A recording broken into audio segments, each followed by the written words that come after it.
On nous traite de singes, de bonobos, qu'on nous insulte comme ça, c'est de nous faire honte limite, genre t'as peur de te lever, de parler pour ne pas qu'on se moque de ton accent, t'as peur de t'asseoir auprès d'eux pour ne pas qu'on t'asperge de parfum parce que tu pues.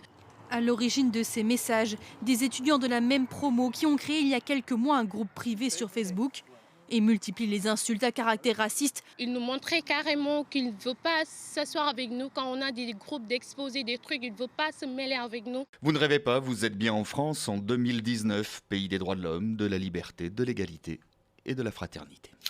Les honneurs réservés à la grande visite. Le premier ministre Shinzo Abe était ici pour préparer le sommet du G20 à Osaka en juin. Bon, jusque-là, tout va bien. Ça va très bien entre le Japon et le Canada ces jours-ci. Là, ça va encore. Aux yeux de Justin Trudeau, les relations sont au beau fixe. Et oups, patatras. À 2 reprises, Justin Trudeau a prononcé le mot Chine alors qu'il parlait du Japon. Puis en point de presse.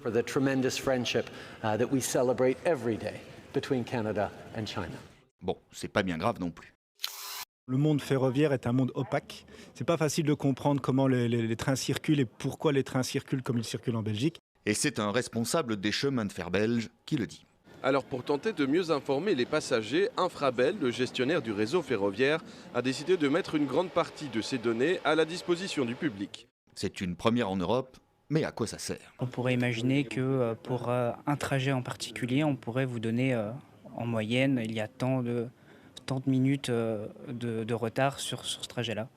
Après Lausanne, les militants du mouvement Extinction Rebellion prennent d'assaut les rues genevoises. Et si pour sauver le climat, on s'attaquait à la publicité?